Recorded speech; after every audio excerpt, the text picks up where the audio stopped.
He's already hedging his bets because he's used to buying politicians. Well, I've given him plenty of money. You know, most of the people on this stage I've given to, just so you understand. A lot of money.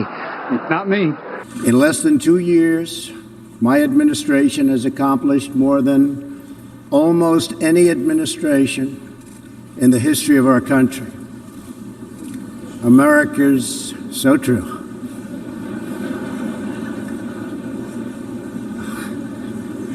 Didn't expect that reaction, but that's okay. It's a sad place for Trump to be hanging out. It's not what it was. And now even his golf game is getting interrupted by aircraft towing messages and taunting him. The banner says, "Trump, worst president ever." Another banner read, "Trump, you pathetic loser. Go back to Moscow." According to recent reports by the Palm Beach Post, wealthy, white, college-educated Republicans in Palm Beach County are turning on former President Donald Trump. The Post goes on to say that election records and interviews with more than a dozen voters suggest discontent with the 45th president has brewed in country clubs, yoga studios, and higher-end neighborhoods where Republican presidential candidates once dominated.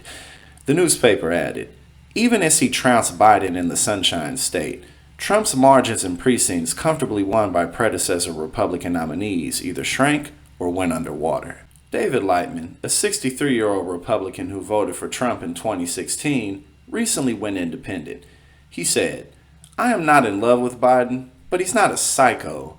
I blame the whole Republican Party. They were perpetuating this lie that led to January 6th. Many other interviews go on to say the same things. There's a couple of important things to keep in mind about this story. And the first one is that most of the Republican politicians and pundits who continuously now go after Donald Trump for January 6th or for his behavior didn't really start caring until they started to see that people in wealthier counties were retreating from the Republican Party, which of course has a very negative effect on their future prospects for winning elections. However, don't forget that Trumpism is attracting a whole new sector of voters who normally don't participate in the election, whether that be local elections or federal elections.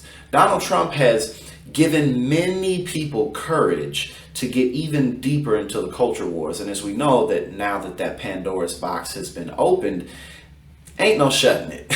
The Republican Party's never going to go back to any type of moderate Reaganite type of status. And even then, Ronald Reagan's policies and the Southern strategy, which happened a little bit before that, but has continued to build up until today, most of what Donald Trump rambles and raves about isn't anything new within the Republican Party, as we know.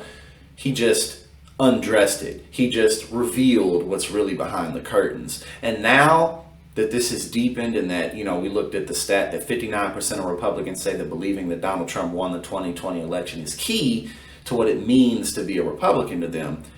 That's all the stats that we know. 60% of the Republican voting base doesn't want to give up the idea that Trump won in 2020. So while there are, a number of people who are leaving the Republican Party, a totally different group is continuing to come into it. So as Republicans lose some, they gain others. So it'll be interesting to see how this affects voting going forward, especially in the midterms and especially in 2024. So let's make sure that we register and let's make sure that we get out here and vote.